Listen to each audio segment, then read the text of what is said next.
personas externas que nos acompañan el día de hoy. Ay, sí, voy a empezar de nuevo. Buenas tardes, tengan todos ustedes al estudiantado de la Escuela de Sociología, académicos de la escuela y personas externas que nos acompañan. Para la maestría tiene un gran honor realizar las segundas jornadas académicas, la maestría en Administración de Justicia, ¿verdad? Son las segundas que realizamos y vamos a realizar eventos en agosto, septiembre, octubre. Esta primera conferencia va a estar a cargo de la académica Yamilet García Chávez, con la conferencia La perspectiva interseccional, una herramienta en la investigación sociojurídica. Bueno, la académica García ha colaborado con la maestría de Administración de Justicia aproximadamente hace unos 2 años y medio. Es licenciada en Sociología de la Universidad Nacional, tiene un posgrado en Administración Educativa con mención de honor. Además, posee diplomas de superior en Educación Latinoamericanos y Caribeños. Es académica, investigadora y extensionista de la Universidad Nacional. Ha sido exponente internacional y nacional en temas, en congresos de sociología, en congresos de ciencias sociales y humanas. Además, ha sido tutora y lectora de trabajos finales de graduación de la Escuela de Sociología y a nivel externo. Actualmente coordina el proyecto Estudios de la Interseccionalidad, análisis de las desigualdades sociales y educativas en frailes de desamparados, fomento de espacios de diálogo y participación en el periodo 23-25. En este momento la profesora Yamilet nos va a hablar de la interseccionalidad, el marco de la investigación, a partir de su experiencia profesional en este proyecto que viene coordinando. ¿Cómo vamos a trabajar? Bueno, la compañera Yamilet va a tener como 30, 40 minutos, ¿verdad? Ya nos va a decir más o menos 30, 40 minutos. Y posteriormente, si alguien tiene preguntas, comentarios, las vamos a hacer ya sea por el chat o levantamos la manito. Ahí yo le diría a María José que nos colabore, ¿verdad? Por si no podemos verlo, no puedo verlos todos aquí. Entonces, por alguna consulta. Si el requisito es, bueno, estas actividades que se están haciendo en el marco de las jornadas académicas, se va a entregar un certificado de participación en la actividad, pero para ello, para obtener el certificado, la persona tiene que tener la cámara encendida. Eso es lo que nos da fe a nosotros como maestría, que la gente realmente está en la actividad, ¿verdad? Es como cuando vienen en clases, hay que estar presencial. Entonces, las personas que tengan la cámara encendida son las personas que van a recibir el certificado. Eh, Sin más de decir, entonces le cedo la palabra a la profesora Yamilet García. Bueno, muchas gracias a todos y a todas por estar acá. Como lo bien decía la coordinadora de la maestría, Yolanda Pérez, yo vengo a comentarles un poquito del trabajo también que hemos estado realizando, bueno, en años anteriores con la colega Jensi Vargas y también de mi parte con la maestría sobre el tema de la interseccionalidad y este enlace con lo sociojurídico, que es lo que se ha trabajado también desde la maestría de Administración de Justicia. La idea es justamente eso, darles como una pincelada de lo que trata la perspectiva interseccional, y quise colocarle como herramienta porque muchas veces pensamos que la interseccionalidad es meramente teórica y no metodológica, como si la podríamos utilizar también en estudios sociojurídicos, y que ya hemos tenido también la experiencia desde los trabajos finales de graduación en la maestría. Me permito compartirles una pequeña presentación que traigo.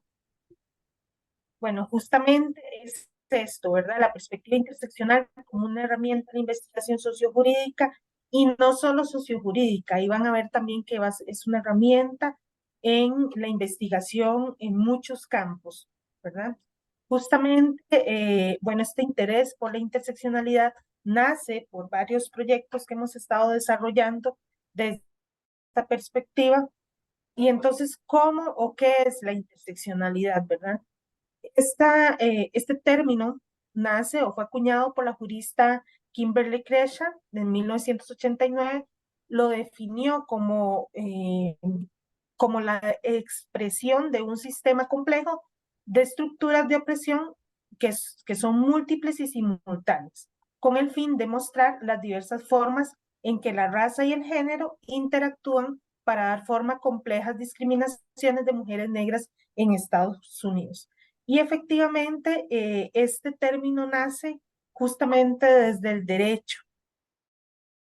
Ha sido bastante interesante. Sin embargo, nace desde el derecho, pero muy poco, por lo menos aquí en Costa Rica, lo hemos utilizado desde el derecho, ¿verdad?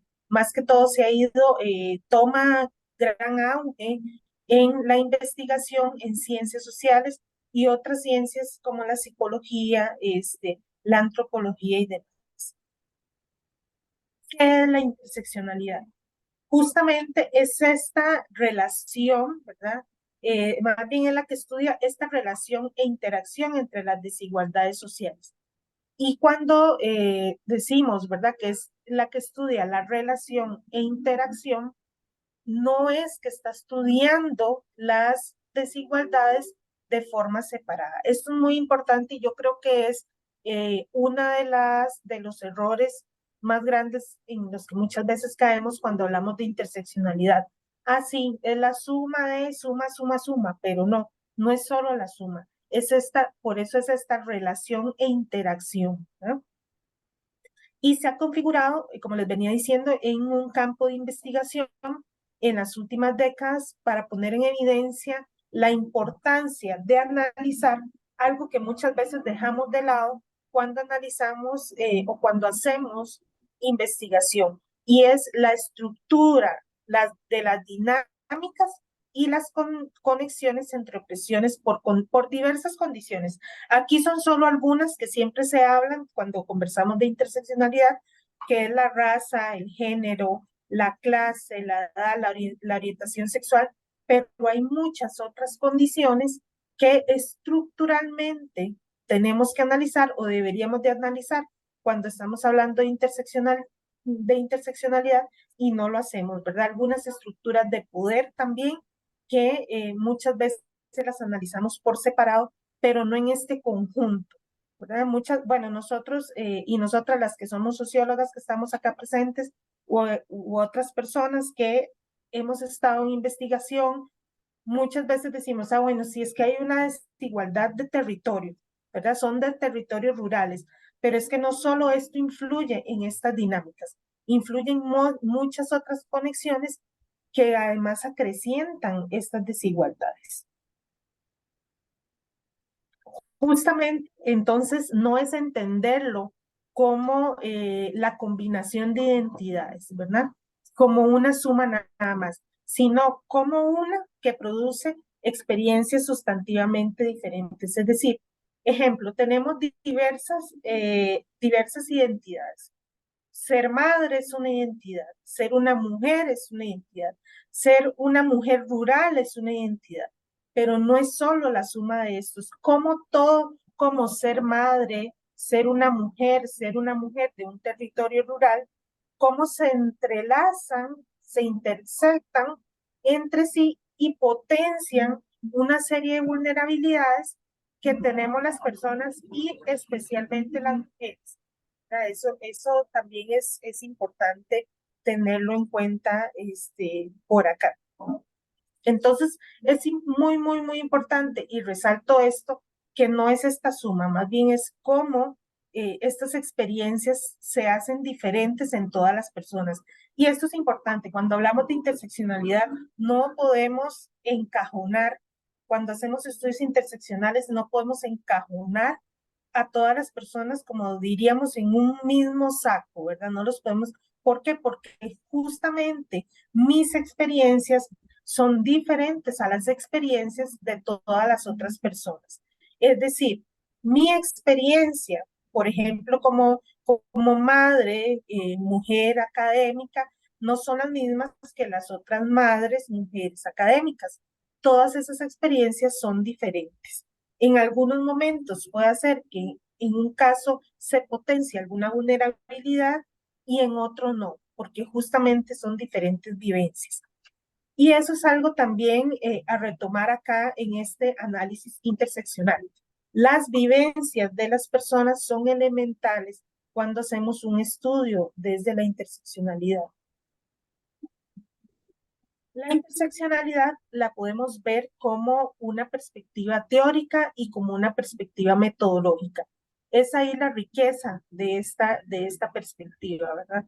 En algunos casos va a depender, por supuesto, del análisis que estemos haciendo, ya sea un análisis sociojurídico, un análisis social u otro tipo de análisis de cómo lo trabajemos.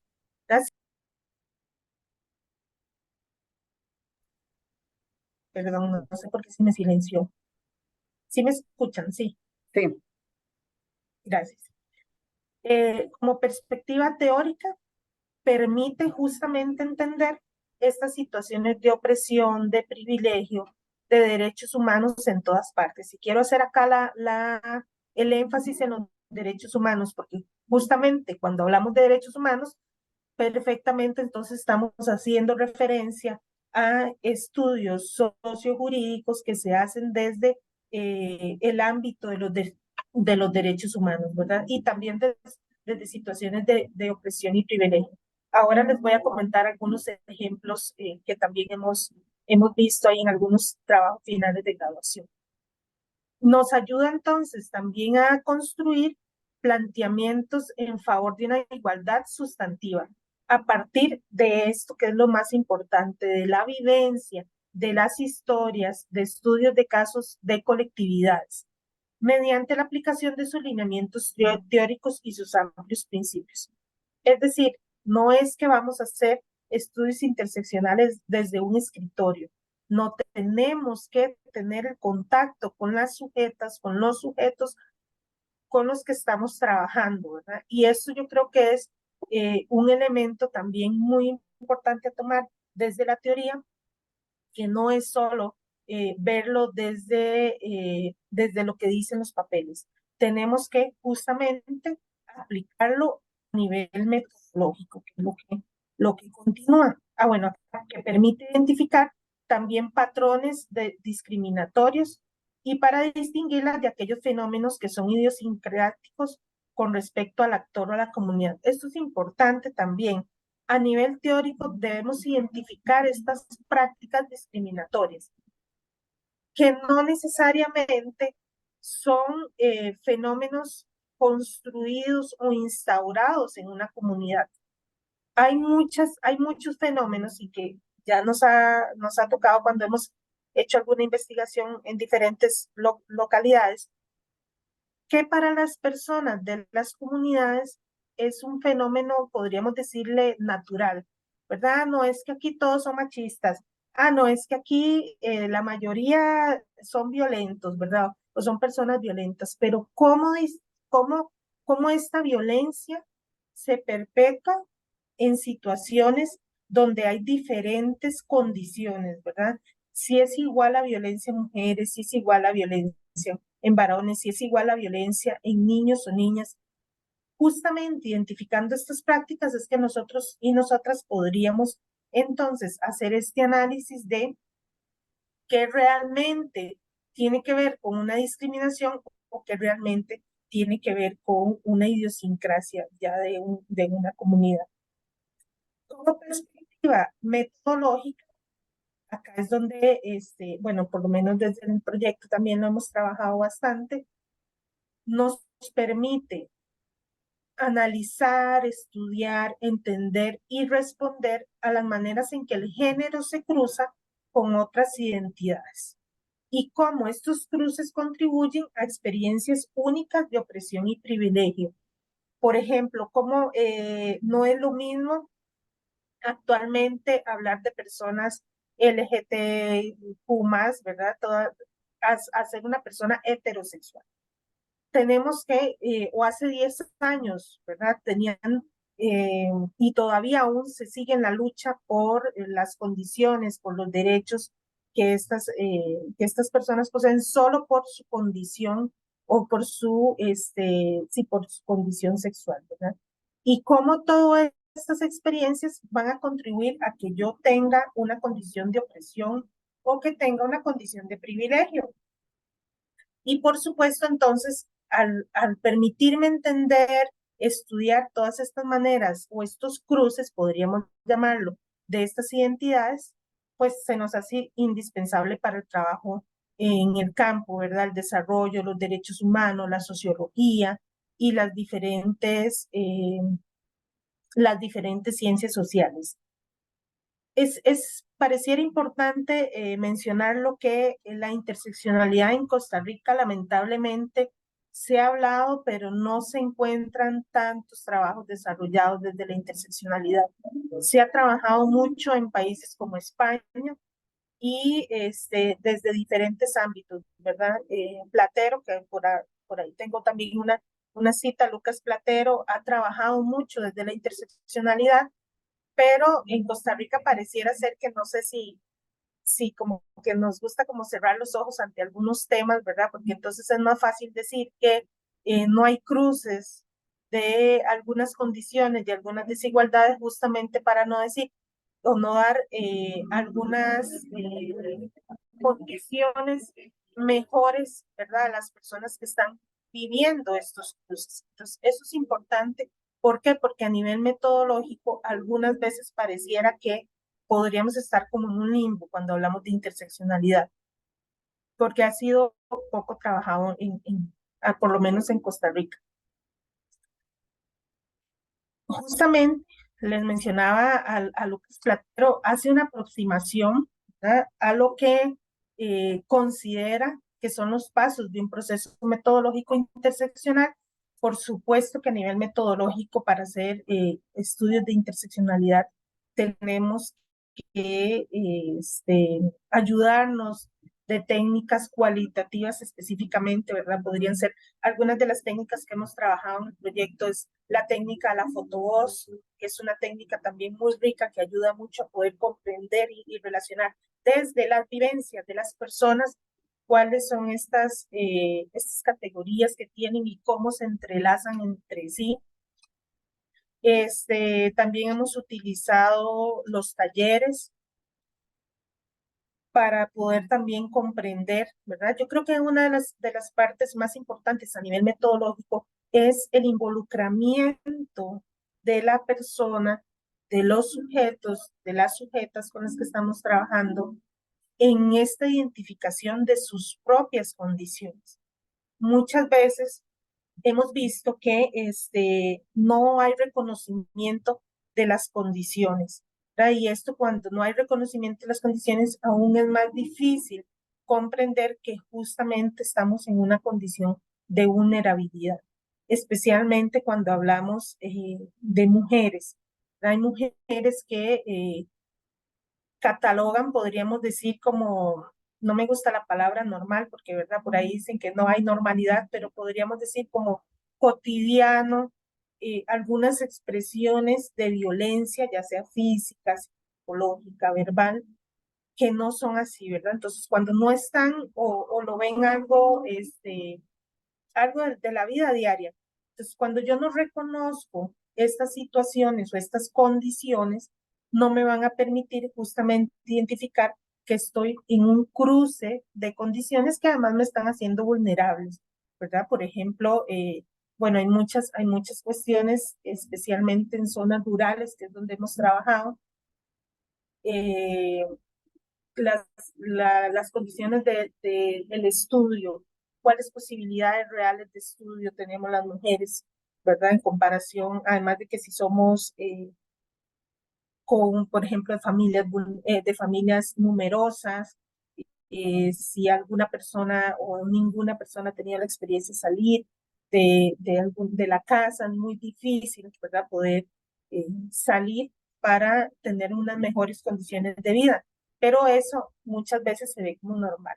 Y hace poquito que estamos en un estudio, les preguntamos a los y a las jóvenes que no hay universidades cerca donde ellos viven, y ellos no lo veían necesario, no veían necesaria la universidad. Y entonces las mujeres decían, cuando yo salgo a estudiar, yo voy a vender pescado, ¿verdad? Voy a estar ahí en el muelle, y entonces les preguntamos de que no había universidad, de que si era una necesidad para poder surgir, y ellas lo planteaban como que no, ¿verdad? Entonces, ¿qué les quiero dar a entender con esto? Que muchas veces cuando las personas no son conscientes de sus condiciones, es muy difícil lograr comprender cómo estos cruces me vulneran como persona, ¿verdad? Y dentro de todo esto es que Lucas nos dice que lo primero que deberíamos identificar nosotros y nosotras como y personas investigadoras es examinar las categorías analíticas con las que interrogamos los problemas sociales. Es decir, ¿cuáles van a ser las categorías, los grandes conceptos con los que yo voy a trabajar en un problema específico? O sea, hacer interseccionalidad no es llegar de la nada, ¿verdad? No es llegar así, voy a ir a ver qué es lo que les está pasando, voy a ir a ver qué es lo que encuentro. No, tengo que yo como persona investigadora en este proceso, y eso es muy importante cuando hacemos estudios también sociojurídicos, ¿qué es lo que yo le voy a preguntar a una problemática sociojurídica, una problemática social? Y a partir de esas interrogantes, entonces justamente vamos a explicitar las relaciones mutuas que se producen entre estas categorías sociales, ¿verdad? Yo recuerdo que en algún momento un estudiante de la maestría decía, es que fue muy injusto a una persona que agarraron robándose un racimo de plátanos, ¿verdad? Y se culpó porque además se agarró en flagrancia. Y decía, bueno, y entonces como se agarra en flagrancia, nada más se ve que cometió el robo, pero no se vieron cuáles fueron las circunstancias que esta persona tenía, ¿verdad? Que hizo que se robara un racimo de plátanos, un racimo de bananos. Y justamente ahí en estas discusiones ponemos estas relaciones, ¿verdad? Podría ser que no tenían nada de comer en la casa, que tenía condiciones, niños, niñas y demás, ¿verdad? Que no necesariamente se ven en los procesos que se realizan, ¿verdad? Pero por eso Lucas nos dice, hay que explicitar las relaciones de estas categorías que primero hemos examinado o primero hemos identificado. Como un tercer punto, mostrar la invisibilidad de algunas de las realidades o problemas sociales que eran inconcebibles. Es esto, ¿verdad? Tenemos que hacer visible lo no visible. Con la interseccionalidad, eso es una de las pretensiones más grandes. ¿Cómo hacemos visibles lo no visible? Bueno, justamente porque muchos de los estudios o la mayoría de los estudios que nosotros realizamos los estamos realizando desde afuera. Vemos o en buena teoría deberíamos de tener la capacidad de ver lo que las propias personas no están logrando identificar, ¿verdad? E incluir una posición situada de quien interroga. Y entonces vea que en este punto 4, cuando Lucas nos indica que incluir una posición situada de quien interroga implica también de que nosotros como personas que vamos a interrogar tenemos también que comprender cuál es la posición ante estas categorías de las personas, de las colectividades o la persona que vamos a interrogar también, ¿verdad? Que van a ser nuestras informantes, nuestros sujetos. Les quise traer esta matriz de interseccionalidad que fue planteada por Collins, donde se muestra los elementos de privilegio en contraste con algunas representaciones de opresión. Entonces, ¿qué es lo que nos está diciendo? Que justamente, por ejemplo, no es lo mismo ser heterosexual, voy a ver si por acá puedo subrayar, acá. No es lo mismo ser heterosexual a ser lesbiana, gay, bisexual, ¿verdad? No es lo mismo ser blanco a ser negro, porque existe el racismo, ¿verdad? Entonces, muchas de las condiciones que nosotros tenemos como privilegios para otras personas se convierten en condiciones de opresión. Y esto justamente, esto es una herramienta bastante interesante que sería importante cuando nosotros intentemos hacer estudios o hagamos estudios más bien desde la perspectiva interseccional, que logremos evidenciar en una matriz cuáles son estas múltiples interrelaciones que se dan de las que están en privilegio y de los que están en opresión. Bueno, no es lo mismo, por ejemplo,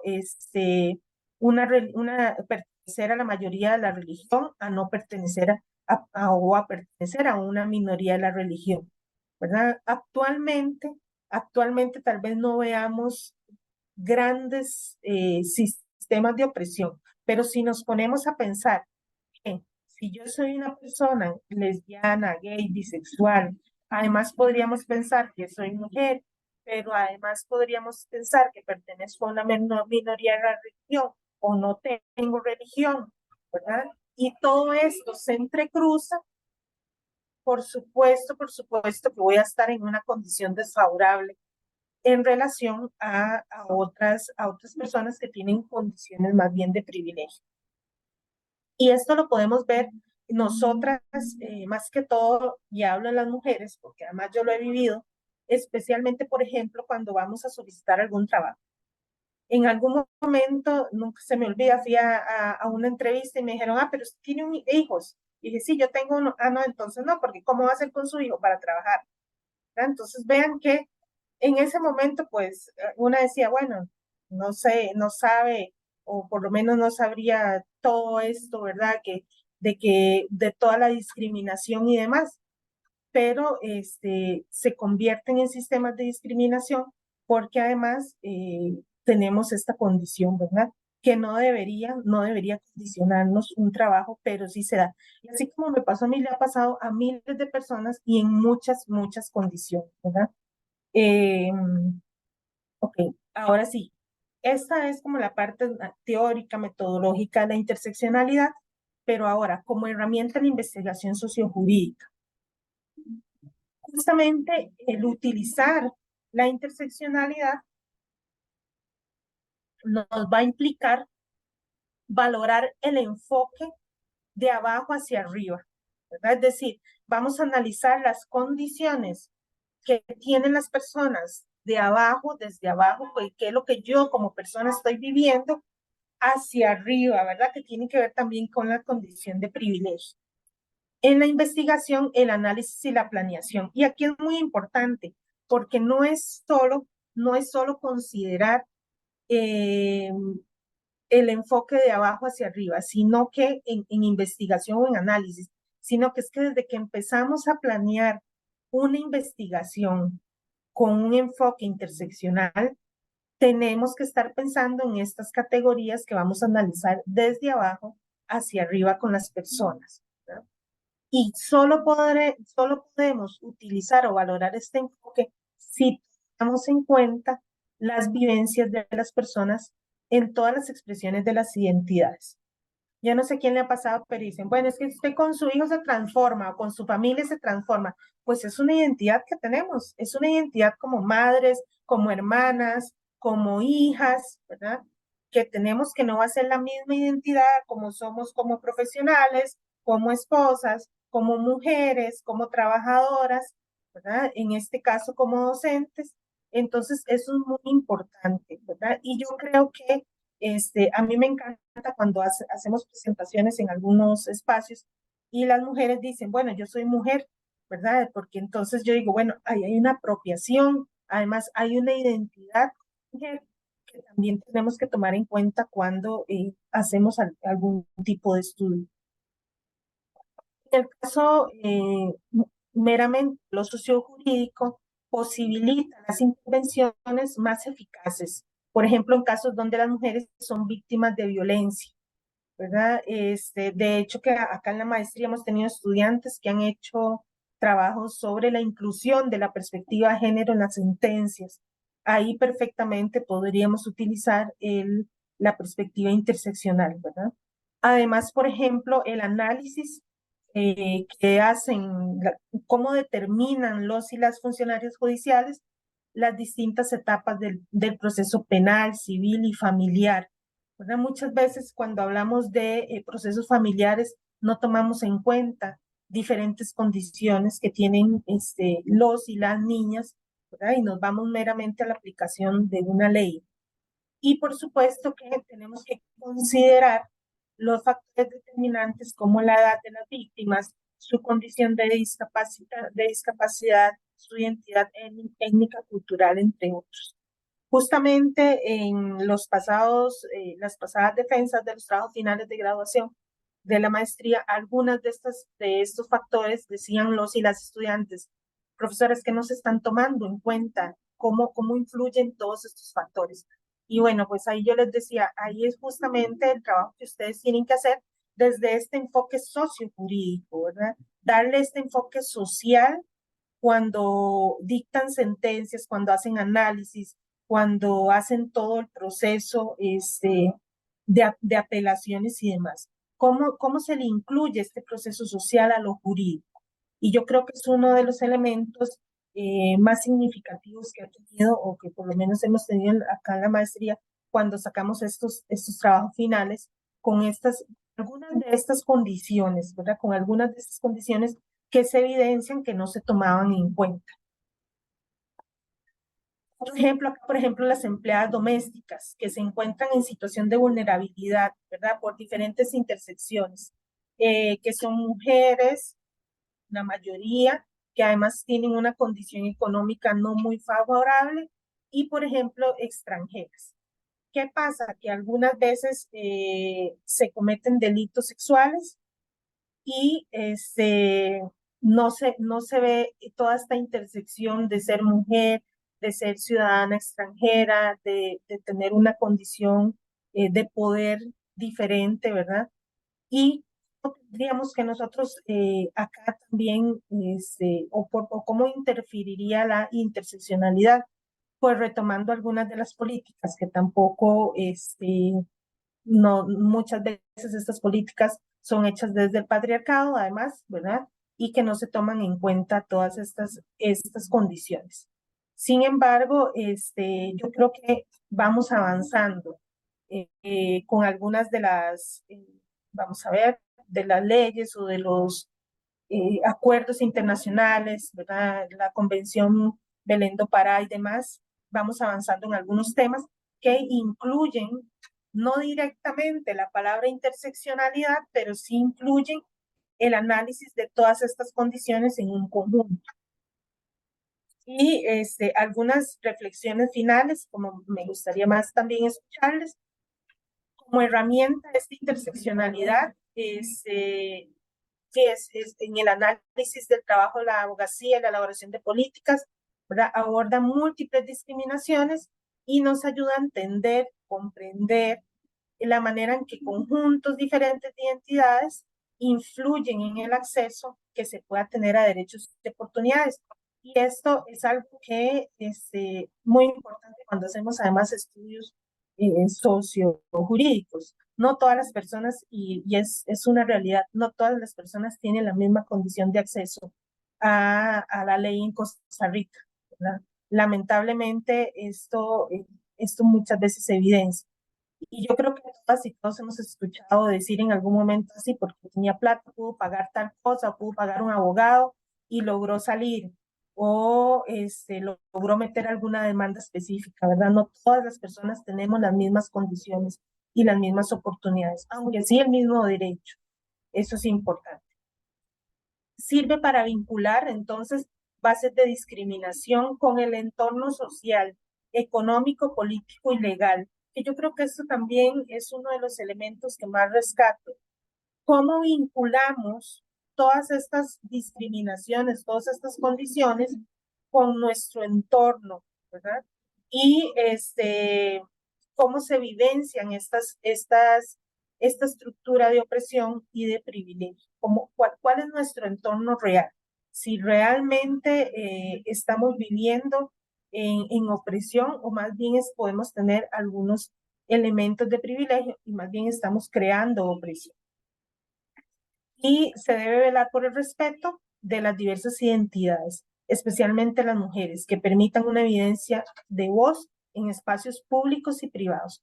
Yo creo que es una de las reflexiones que para mí son más importantes, porque hasta nosotras mismas como mujeres muchas veces nos nos cuesta respetar las diversas identidades que tenemos, ¿verdad? Y pues los estudios que nosotros hacemos y que nosotros hacemos como investigadores e investigadoras deberían de evidenciar este respeto, y no solo en los espacios públicos, sino también en nuestros espacios privados. Bueno, eso lo dejo por acá, que quisiera saber si tienen algún comentario, alguna pregunta. Bueno, muchísimas gracias, profesora Yamilet, por su excelente presentación.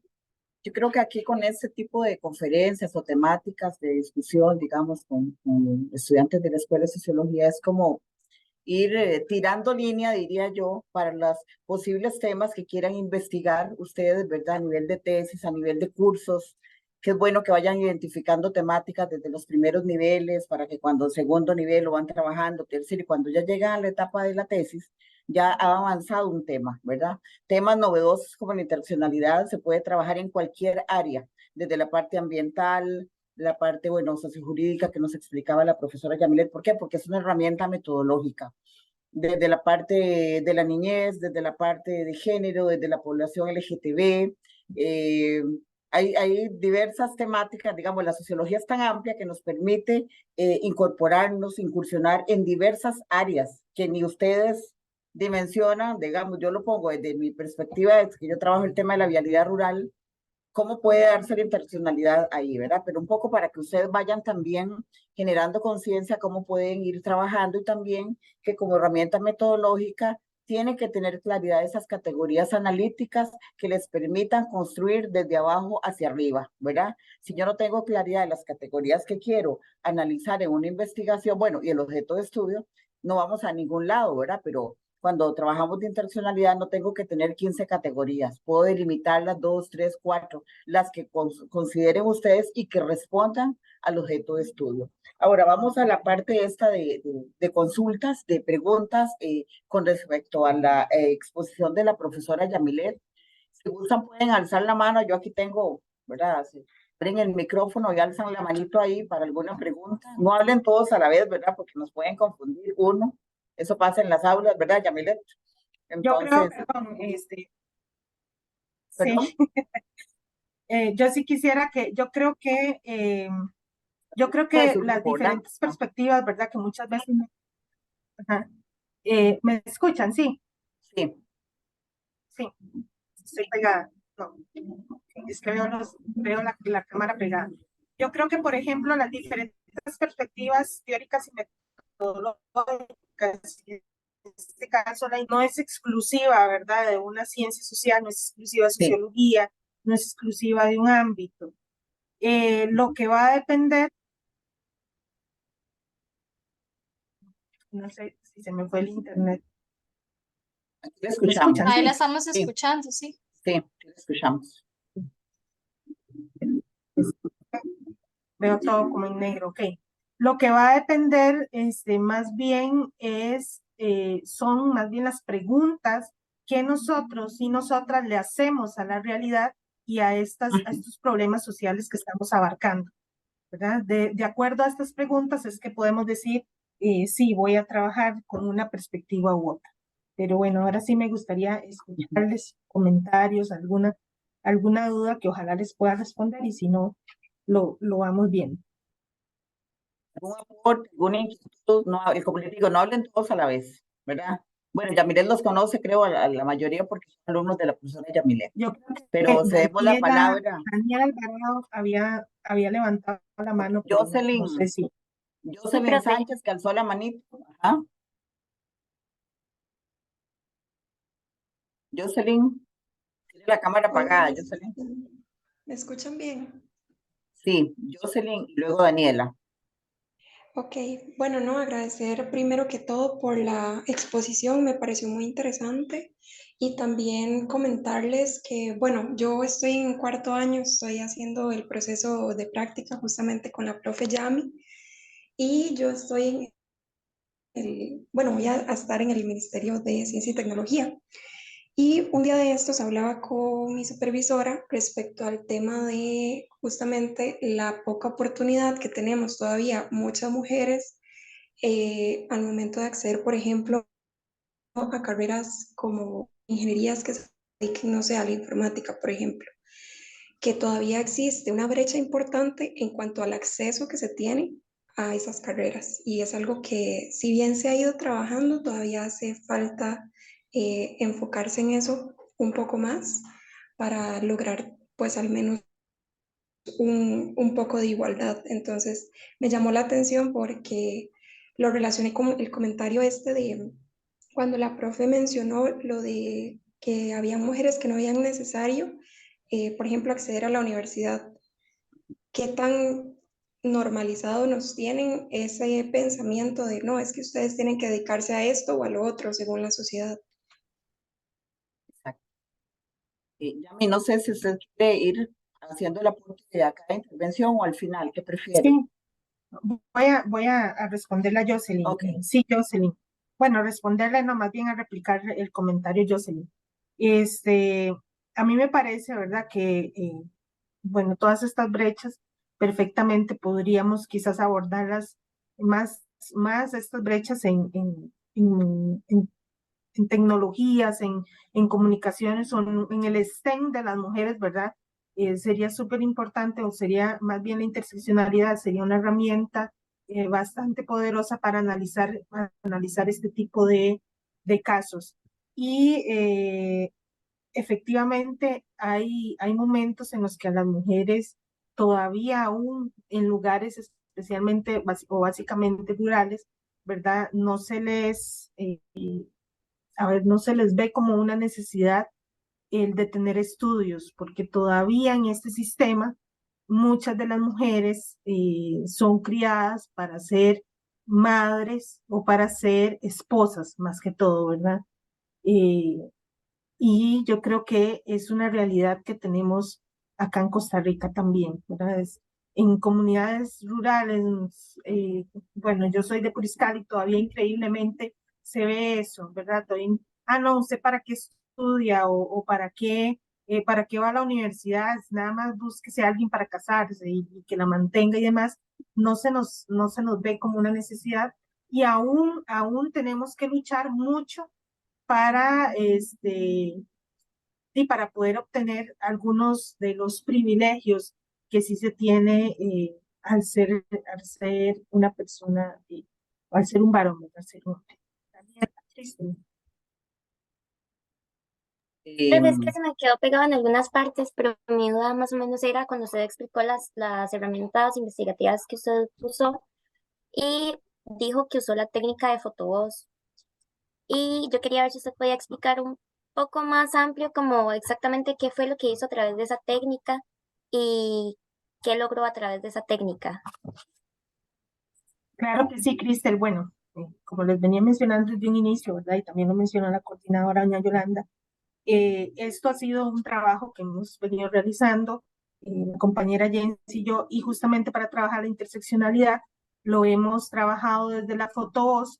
La fotovoz es una técnica donde, como bien lo indica, la principal característica, la fotografía, ¿verdad?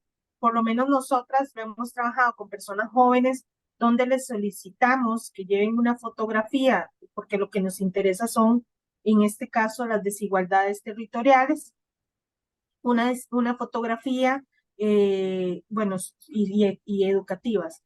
De lo más significativo para ellos y para ellas de la comunidad, y a partir de las fotografías que llevan las personas que han participado en los talleres de fotovoz, entonces realizamos una discusión de por qué es significativo, de cuál es el sentir para esa persona, ¿verdad? ¿Qué elementos faltarían por reconocer? Y de a partir de ahí entonces empezamos a retomar algunas categorías de territorio, de género, de desigualdades sociales, de desigualdades educativas. Es decir, a través de la fotografía se le da voz a las personas que están en una comunidad específica, que muchas veces es muy difícil preguntarles de seco, ¿verdad? ¿Cuáles considera ustedes que son las condiciones, no sé, sociales, educativas que tienen y la fotografía les hace sentirse parte de la investigación y es un elemento, o más bien es una técnica que permite el involucramiento y el arraigo, evidenciar el arraigo de las personas con un territorio específico. Angélica. Bueno, profe, tal vez no iba tan abrazado a lo que acaba de explicar, pero sí. Pero yo también soy de una zona rural. De hecho, usted sabe muy bien que mi práctica se va a desarrollar acá, ¿verdad? Y acá se da el emprendimiento mucho en mujeres, pero es porque, y lo viví en carne propia, aquí no hay empleo para mujeres. Si usted es hombre, te mandan al campo a trabajar o te ponen en construcción y todo. Pero las chicas, como las mujeres en este caso, tenemos opciones muy limitadas. Usted haga pan, cuide chiquitos. Punto. ¿Y por qué no puedo ir yo a volar cuchillo? Porque no sabes. ¿Y por qué no sé? Porque nunca me enseñaron. Porque nunca me vieron necesaria para eso. Entonces, como todo tiene o sea, todo tiene un sentido y va acorde con lo que usted decía, pero es como un ejemplo de cómo en zonas rurales el papel de la mujer se ve minimizado y solo a esas dos cosas. Entonces, sí, yo podía decir, sí, doy fe de que eso es cierto. No, Angélica, y también eso del machete que usted dice, el machete es para los hombres. Es naturalizado que son los hombres que asumen esas labores, no son las mujeres. Entonces ahí usted queda excluida, aunque tenga físicamente la capacidad para hacer lo que es excluida. La sociedad dice, esto es de hombres y esto es de mujeres. Usted cuida niños, el hombre va al campo. ¿Verdad? Son patrones establecidos. Randall, por favor.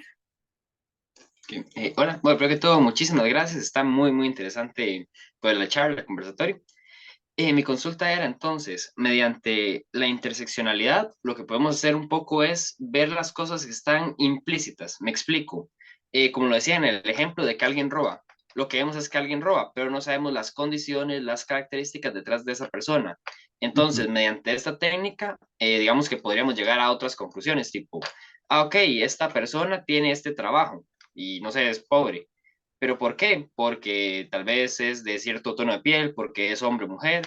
Entonces, al final de cuentas, la función es esa, el unir los, digámoslo así, características de las personas con, pues, las acciones que terminan sucediendo. Muchas gracias. Gracias, Randall. María Ángel. Le iba a contestar a Randall primero, Ok, perdón, para, sí, perdón. antes de que se me olvide. Perdón. Sí, bueno, la interseccionalidad es más que una técnica, ¿verdad? Es toda una perspectiva teórica y metodológica y justamente eso es lo que permite que nosotros como personas investigadoras logremos identificar cosas que definitivamente no están a la vista y cómo las relaciones, que es lo más importante, ¿verdad? Las relaciones de todos estos elementos o de todas estas condiciones potencian estados ya sea de desigualdad, de vulnerabilidad o de discriminación. Y efectivamente, como vos lo decías, ¿verdad? Por eso es que, bueno, una de las conversaciones que teníamos en clase con las personas que además ya son jueces, juezas y demás de la maestría era cómo evidenciamos esto a través de los procesos jurídicos, ¿verdad? Que estaban llevando en esos momentos. Y justamente era, bueno, a través de unas sentencias más justas, evidenciando todos estos elementos que no se evidenciaban en los procesos y demás, ¿verdad? Por ejemplo, en las defensas públicas, para poder llegar a tomar justamente acciones, podríamos llamarle jurídicas con enfoque social, ¿verdad? Mariana. Bueno, hola, buenas tardes. Más que todo, digamos que la interseccionalidad es curioso porque nunca la había relacionado con el tema que yo tomé el año pasado en la investigación que hicimos, de hecho, justamente en el curso antes de de la práctica profesional que ahorita estamos llevando con la profe Yamilet.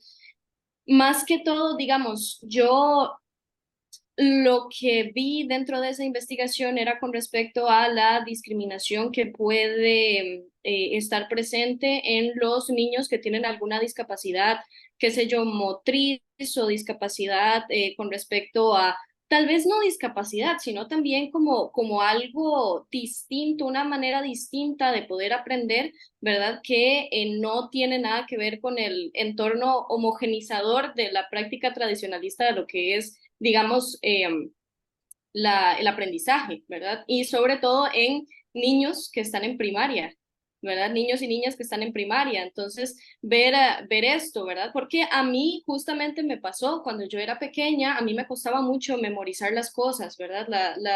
La materia a mí me costaba mucho memorizarla. ¿Qué fue lo que a mí, o sea, a mí me tuvieron que poner en una escuela específica para personas que con atención especializada, o sea, todo, digamos, como algo increíblemente especializado porque justamente el entorno homogenizador, digamos, de lo que es la institución educativa no tiene este tipo de accesibilidades para las personas que necesitan atención distinta, ¿verdad? Entonces, me parece curioso porque entonces la interseccionalidad podría utilizarse dentro, ¿verdad? Para vincular, digamos, como estas cuestiones que pueden llegar a tener las personas, ¿verdad? Que justamente lo convierten en un agente vulnerabilizado, no sé cómo decirlo, o sea, como que tiene vulnerabilización, no sé cómo decirlo, pero ajá, como vulnerable ante un entorno donde personas aprenden de manera distinta. Entonces, pues sí, la verdad es que me parece curioso y bastante útil, digamos, para utilizarla como perspectiva dentro de mi trabajo. Gracias. Yo creo que efectivamente, yo creo que en una de las reflexiones finales yo mencionaba que por medio de la interseccionalidad, al vincular las diferentes condiciones, ¿verdad?, que tiene una persona con su entorno social, económico, político, legal, es una de las más grandes riquezas que tiene esta perspectiva, ¿verdad? Y efectivamente es que va a depender mucho de cuáles son estas preguntas, de cuál es el objeto de estudio que nosotros y nosotras tenemos y cómo, como personas investigadoras, lo vamos a abordar, ¿verdad? Pero yo creo que ahí les dejo también como la chinita de la perspectiva, porque yo creo que tal vez quizás algunos ni tan siquiera la habían escuchado, ¿verdad? Entonces, también es como eso, es como dar un poco a mostrar el trabajo que hemos venido haciendo y diferentes formas de análisis. Sí, esta perspectiva, digamos, también las interrogantes que nos hacemos cuando investigamos, ¿verdad? Que nos permite construir nuestro objeto de estudio, sin olvidar y tener claridad antes de esas categorías que quiere usted revisar, ¿verdad? Porque si nosotros queremos ir al campo o queremos ir al campo, pero no tenemos claridad de qué es lo que queremos ver de esa realidad social, entonces no vamos para ningún lado, ¿verdad? Entonces yo creo que a nivel metodológico hay que tener articulación teórica, metodológica cuando ustedes aplican una perspectiva. Todo está articulado, lo teórico, lo metodológico, las técnicas, todo está articulado. Entonces, pero bueno, más bien alguna otra pregunta, un comentario, alguna compañera docente que quiera hacer un aporte, no sé, Rebeca, no sé si quiere hacer algún aporte o algún otro estudiante que tenga alguna inquietud, algo que la profesora Yamilet les pueda aclarar, porque claro, está la profesora Yamilet porque no puedo agarrar como toda una clase para que eso, porque se le sale el plan de estudios, ¿verdad? Entonces aprovechamos este espacio. Y de una vez los invito a que se incorporen a las otras actividades que se van a realizar. Está Rebeca, si va a hablar.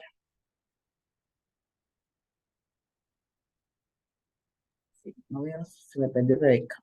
Sí, no, ahí está, pero yo creo que tiene problemas con el audio, porque veo que lo El audio conecta y se apagado. desconecta. Sí. No, se le conecta y se le desconecta. Si quiere, por mientras, Catalina tiene Bueno, Catalina, tal vez. Ajá. Hola, buenas tardes, muchas gracias. Mi pregunta es para la profesora Yamilet. ¿Cuáles consideraciones éticas creería que son importantes al trabajar como investigadoras, ¿verdad?, con estas poblaciones que pueden ser muy vulnerables? ¿Cuáles consideraciones éticas creería que son importantes? Bueno, yo creo que con toda población, y ya lo sabemos, las personas que hemos llevado también el curso de buenas prácticas en investigación, ¿verdad? Ya sea observacional o intervencional, todo lo que dice la ley en 9234, creo que la ley de investigaciones biomédicas, ¿verdad? Aunque yo siempre he dicho, y siempre se los he dicho claro a mis estudiantes, ¿verdad? Que aunque no hacemos investigación biomédica, toda la cuestión de los consentimientos, de la confidencialidad, del manejo de los datos, ¿verdad? El uso de los datos es muy importante. Todo eso lo tenemos que tomar en consideración, más aún cuando es población vulnerable, ¿verdad? Porque entonces, cuando estamos trabajando con población vulnerable, tenemos una situación de poder, porque nosotros tenemos muchas veces el conocimiento y estas personas no. Entonces tenemos que extremar las medidas en cuanto a la ética se refiere, ¿verdad?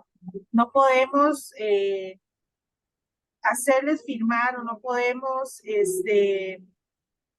considerarles como que como no saben, podemos utilizar los datos, podemos hacer con los datos lo que queramos, no, deberíamos por eso es que yo les insisto tanto, siempre les he insistido tanto que todos y todas como sociólogos deberíamos de llevar, bueno, y en realidad las personas en general, por lo menos una vez este curso para no tener desconocimiento de la ley. Entonces yo creo que todo lo que la ley y quizás un poquito más en referente a la vulnerabilidad que tienen las personas, deberíamos de tenerlo en un consentimiento informado claro de la investigación que estamos realizando. Sí, en caso de adultos, ¿verdad? Pero también no hay que olvidar el asentimiento informado, que son menores de edad, igual, asentimientos que son menores de edad y consentimiento por parte de los padres, ¿verdad? Si ustedes no pueden llegar a una escuela y decir, aquí tengo, voy a hacer una investigación y ya, se puede meter un problema a ustedes en la institución.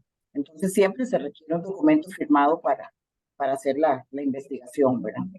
Ok, ¿y alguna otra pregunta? No veo aquí. Si no hay ninguna otra pregunta, comentario, agradecerle a la profesora Yamilet la disposición permanente con la maestría de Administración de Justicia, agradecer a todos los estudiantes que están conectados, ¿verdad? Porque también de aquí van saliendo nuevas líneas y nuevas discusiones, ¿verdad? Como decía la profesora Yamilet, puede ser que no hayan escuchado esa perspectiva, pero puede ser que les dé origen a que empiecen a cuestionarse ustedes de sus trabajos de investigación, ¿verdad? Entonces, de parte de la coordinación de la maestría, les agradezco muchísimo para hacer la primera actividad de las jornadas académicas.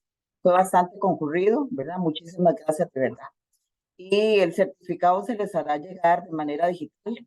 Todo el mundo se les pidió que se inscribieran, se les pidió en el chat para ver y que se anotaran en el chat o el correo para ver que realmente la persona está, y la cámara encendida también para ver que la persona realmente está. Muchísimas gracias, entonces, hasta luego. Tengan buena tarde. Muchas gracias, también por la invitación para compartir. Y solo responderle, no sé si Fernando o José está por ahí. Ahí David, que está levantando la mano. Si está por acá, nada más quería mencionarle algunos referentes. Lucas Platero ha trabajado fuertemente en los últimos años la interseccionalidad, y por supuesto Kimberly Gresham y también Patricia Collins por ahí. Y algunos de los software, la última ya para retirarnos, algunos de los software que podemos utilizar para el análisis de la foto, podríamos utilizar Atlas D, podríamos utilizar EnVivo, podríamos utilizar ArcGIS, y son los que se me ocurren por ahora, para responder a Luis también. Bueno, muchas gracias y Muchísimas gracias. Hasta luego. Gracias.